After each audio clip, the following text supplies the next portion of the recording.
ika-21 kabanata ng Ibong Adarna. Ang serpenteng may 7 ulo, mula sa masaknong 618 hanggang 658. Narito ang mga talasalitaan.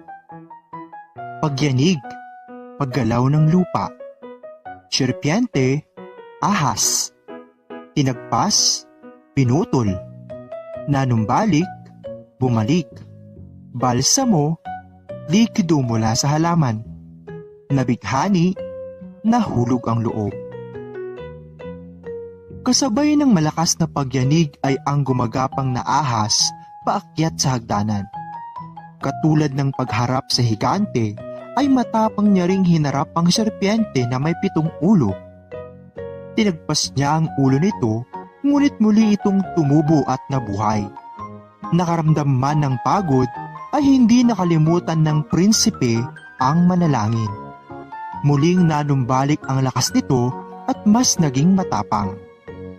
Tumagal ng 3 oras ang laban ng dalawa hanggang sa tuluyang napagod ang serpiente. Inihagis ni Prinsesa Leonora ang balsamo kay Don Juan upang mapaglagyan ng bawat ulo na matatagpas. Nang makuha ni Don Juan ang pinakahuling ulo, ay hindi na muling tumubo at nagkabuhay.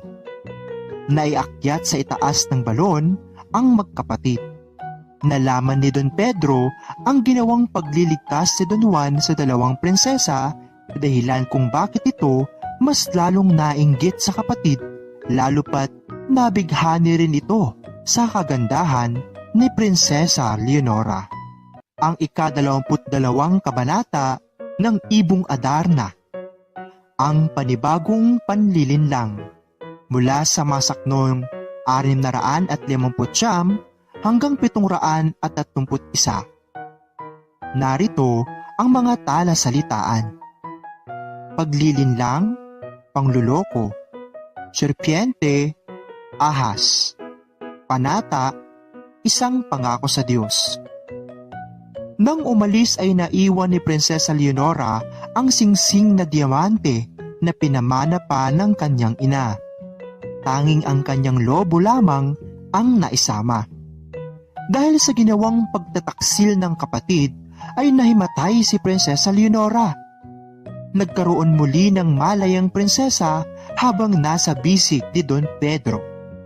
Ipinangako ni Don Pedro na gagawin niyang reyna ng Birbania si Prinsesa Leonora.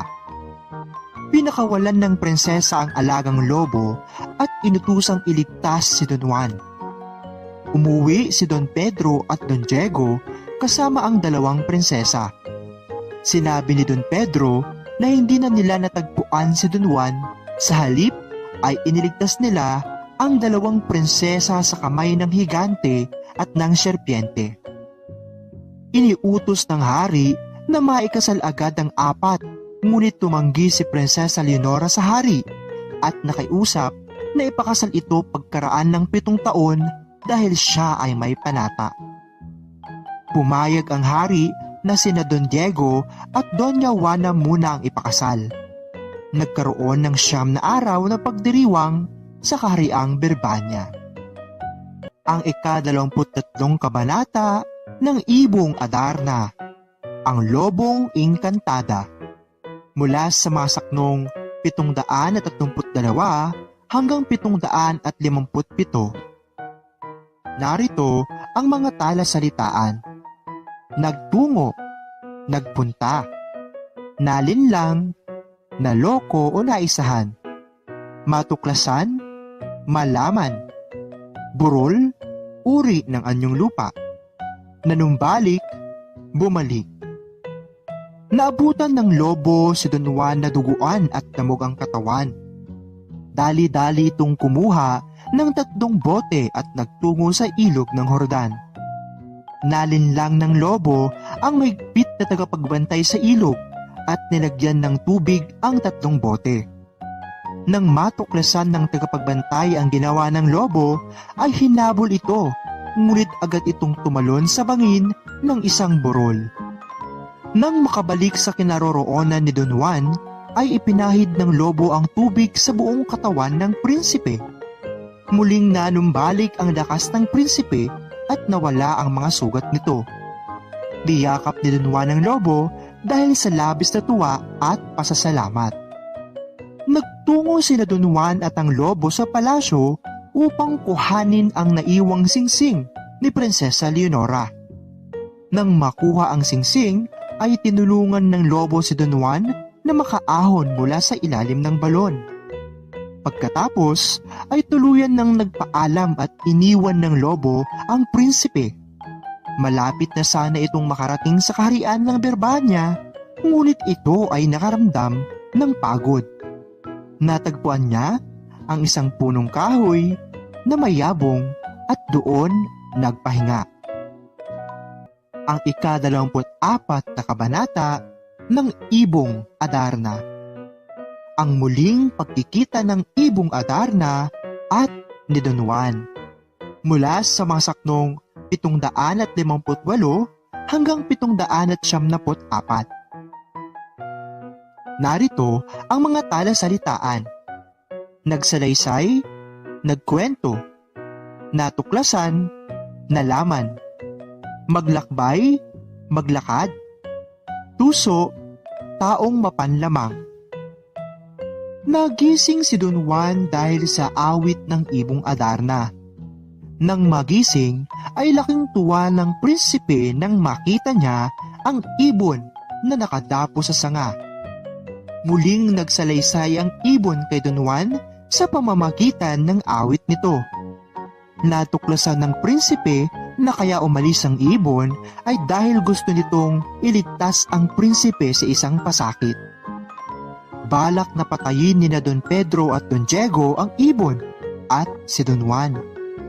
Inutusan ng Ibong Adarna na maglakbay si Don Juan sa napakalayo ngunit magandang reyno. Ito ay matatagpuan sa Dakong Silangan. Ayon dito, sa lugar na iyon ay matatagpuan niya ang 3 magkakapatid na prinsesa na sina Isabel, Juana at Maria Blanca. Ang kanilang ama ay si Haring Salermo, isang hari na ubod ng puso at talino. Bilin ng ibon na si Maria Blanca ang piliin sa 3 dahil walang kaparis ang kagandahan nito. Pumayag ang prinsipe sa utos ng ibon at agad naglakbay patungo sa Reino de los Cristales. Sa kabilang banda, puno pa rin ng pag-aalala si Prinsesa Leonora dahil sa pagkabahala na baka hindi nailigtas ng lobo ang kanyang mahal na si Don Juan. Ka-25 kabanata ng Ibong Adarna. Ang Bagong Mundo. Mula sa masaknong 795 hanggang 831. Narito ang mga talasalitaan. Parang, uri ng anyong lupa. Limos, pera. Bukbukin, bulok. Pulot-bukyutan, honeybee. Bungbong, lalagyan na hugis silindriko. Pakay, plano o sadya.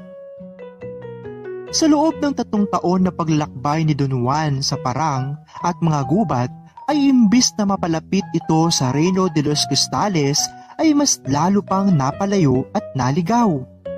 May natagpuan siyang isang matanda at dahil sa gutom, ay humingi ito dito ng limos. Binigyan ng matanda si Don Juan ng durog at bukbukin na sa itim na tinapay.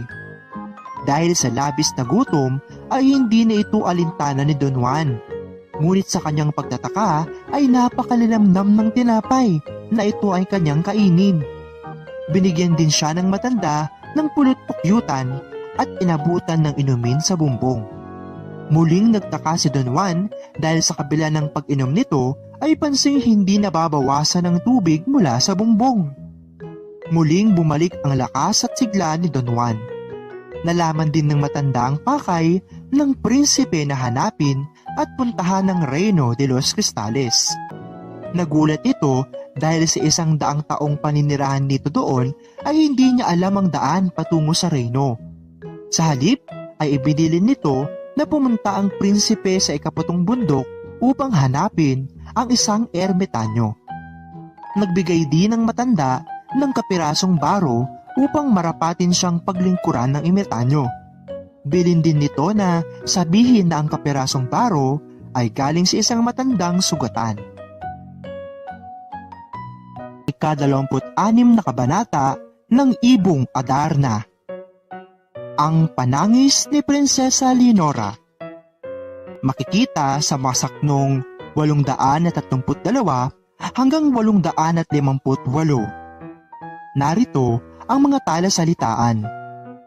Panangis, pag-iyak, paglalakbay, paglalakad, binagtas, nilakbay, dampa, bahay kubo, ermitanyo, taong nabubuhay mag-isa. Habang si Don Juan ay patuloy sa paglalakbay, si Prinsesa Leonora naman ay patuloy din sa pagtangis. Sa tuwing nalalaman niyang hindi si Don Juan ang dumadalaw sa kanya, kundi si Don Pedro, ay hindi nito pinagbubuksan ng pinto. Ang pangalan pa rin ni Don Juan ang laging sambit ng prinsesa.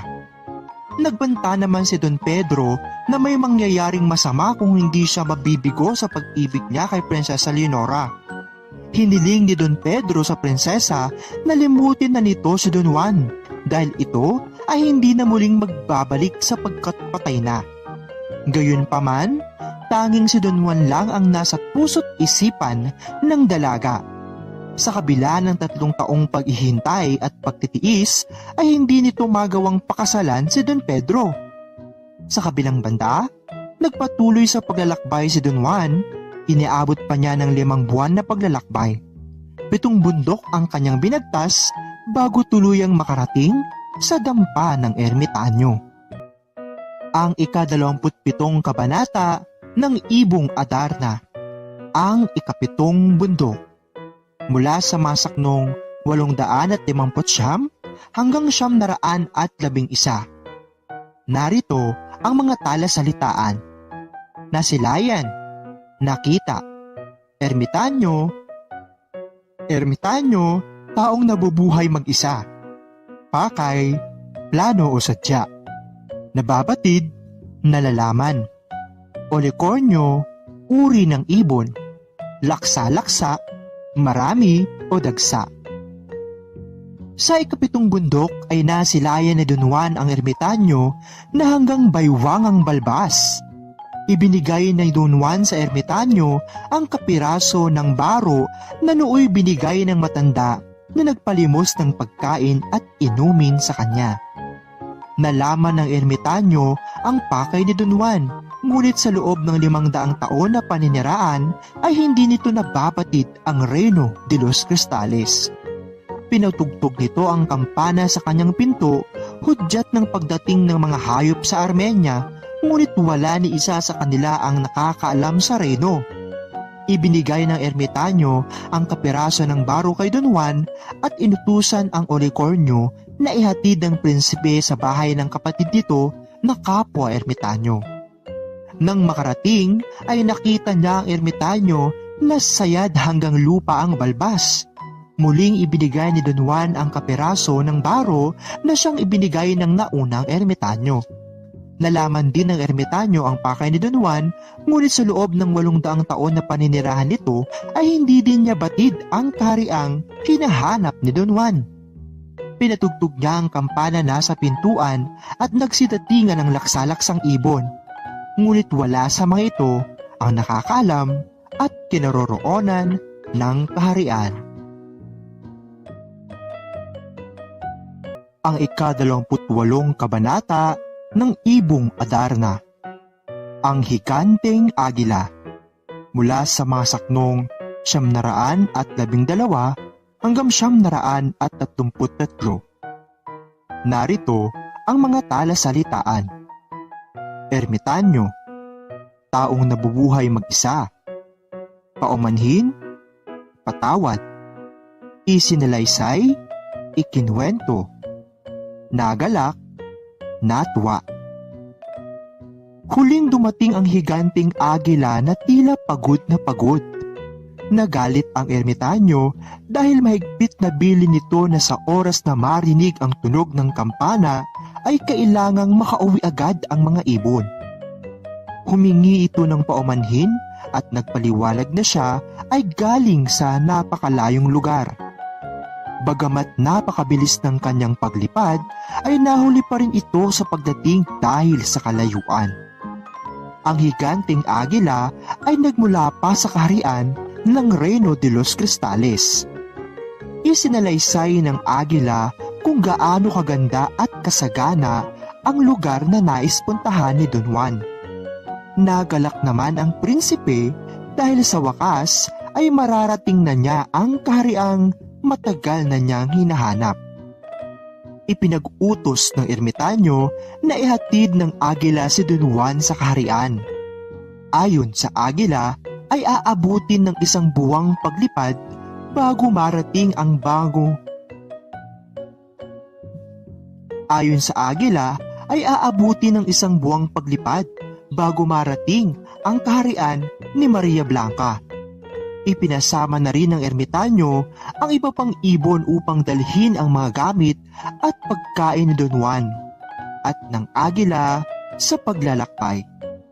Sumakay si Don Juan sa likod ng higanting agila at nagsimula ng lumipad ng mataas. Ang ika-29 na kabanata ng Ibong Adarna, ang Reino de los Cristales, mula sa mga saknong 934 hanggang 960. Narito ang mga talasalitaan. Nagkubli, nagtago, nabihag, nahulog ang loob, nahaling, napaibig ng mabuti. Gaya ng inaasahan, nakarating ang agila at si Don Juan sa banyo ni Maria Blanca pagkatapos ng isang buwang paglipad. Hindi tumigil sa paglipad ang agila at naubos na din ang kanilang baon na pagkain. Nang makarating sa banyong paliguan ni Maria Blanca ay bumaba si Don Juan mula sa likod ng higanting agila. Ito ay nagkubli sa likod ng halamanan. Ganap na 4:00 ng madaling araw ay dadating ang dalaga kasama ang kanyang 2 kapatid upang maligo. Malalaman niya kung sino sa tatlo si Maria Blanca dahil natatangi ang kanyang ganda. Nagbilin din ang higanting agila na magtago at hintayin ang pagtapo ng 3 kalapate sa puno ng peras. Naiwan si Don Juan at naghintay. Sumapit ang 4:00 ng madaling araw at dumapo ang 3 kalapate sa puno ng peras. Nakita ng prinsipe si Maria Blanca at nabihag ang puso nito. Mas lalong nahaling ito nang maghubad ng damit ang dalaga. Lumusong si Maria Blanca sa tubig at naligo. Nang magkaroon ng pagkakataon ay kinuha ni Don Juan ang mga damit ng dalaga at pinaghahalikan ito. Nabigla ang prinsesa nang makitang wala na doon ang kanyang mga damit at nagbanta na papatayin ang sinumang kumuha ng mga ito. Ang ika-30 kabanata ng Ibong Adarna, ang prinsesang si Maria Blanca, mula sa mga saknong 961 hanggang 1006. Narito ang mga talasalitaan. Napawi, nawala, nabihag, nahulog ang loob, tuso, taong mapanglamang, palamuti, dekorasyon. Natapos ng maligo ang magkakapatid at naiwang mag-isa si Maria Blanca sa paliguan. Nagalit ito nang mapansin niyang wala na ang kanyang damit. Lumapit si Don Juan sa prinsesa at humingi ng tawad. Inihanda niya ang sarili para sa kaparusahan na ibibigay sa kanya ni Maria Blanca. Napawi naman ang galit ng dalaga nang makita ang maamong mukha ng prinsipe. Maging ito ay nabihag na din dahil sa kakisigang taglay ng binata. Nagpakilala ito bilang bunsong anak ni Don Fernando na nagmula pa sa kaharian ng Birmania. Binalaan ni Maria Blanca si Don Juan na tuso at matalino ang kanyang ama na si Haring Salermo. Ang mga nagtangkang umibig sa prinsesa ay naging batong palamuti sa hardin ng palasyo. Alam ni Don Juan na dadaan siya sa matinding pagsubok ni Haring Salermo. Kailangang sundin ng prinsipe ang bawat pag-uutos ng hari. Habang sa gabi naman ay makikita sila Maria Blanca upang ipaalam dito ang unang pagsubok na kakaharapin.